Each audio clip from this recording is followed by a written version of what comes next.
as a country by setting up an independent institution to deal with issues of corruption. What is left is for us to support the institution to function. This statement, Mr. Speaker, is very profound, and I want to associate with it.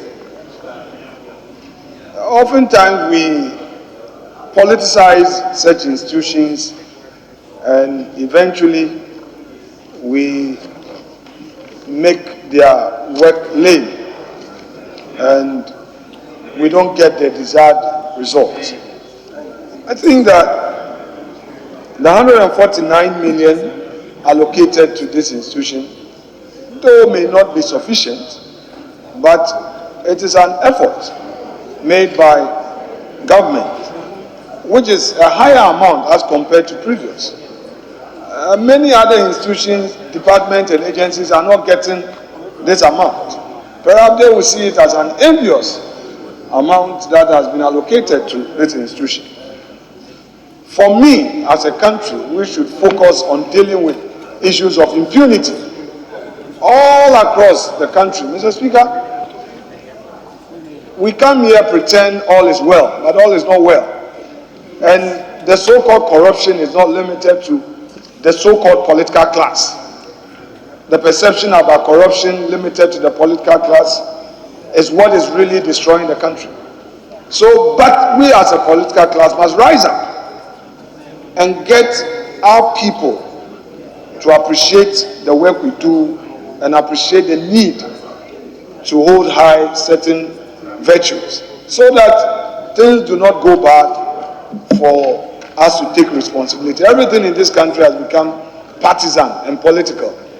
And for my respected colleague Bernard Ahiafo to even make reference to some other statement leaves so much to be desired. Because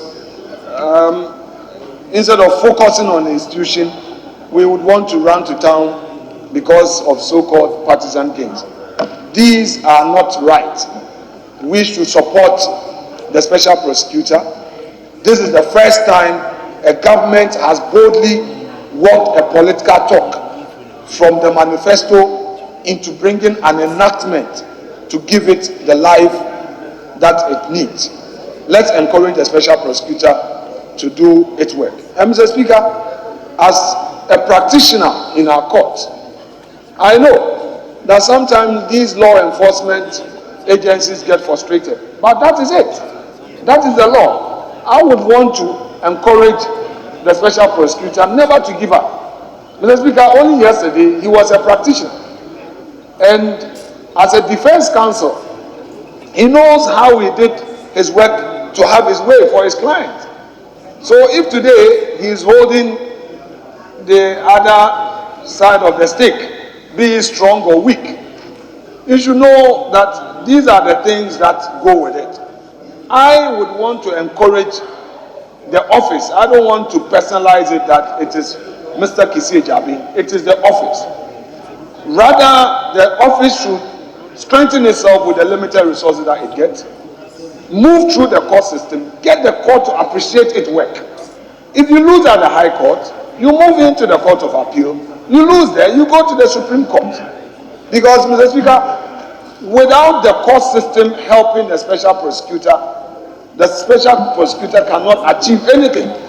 So let's move away from the media-driven results that sometimes we may want and get the judicial results. And then also to encourage them to look at the law. If they need to come here for an amendment, we may have to look at it. And also look at what the Constitution says. In other jurisdictions, when you are talking about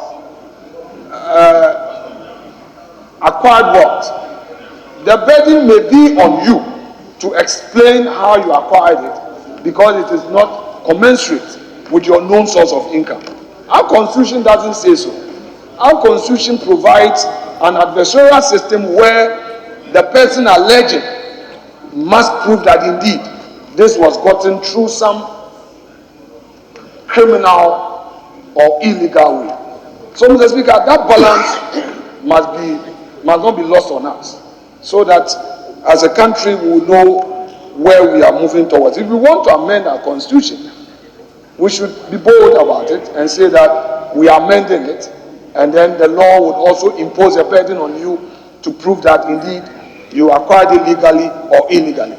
But otherwise, we may be dealing with perception and be frustrating ourselves as we go along. Mr. Speaker, without more, let me thank the committee for a good job done and add my voice to the recommendation to the House and the invitation for us to adopt this report.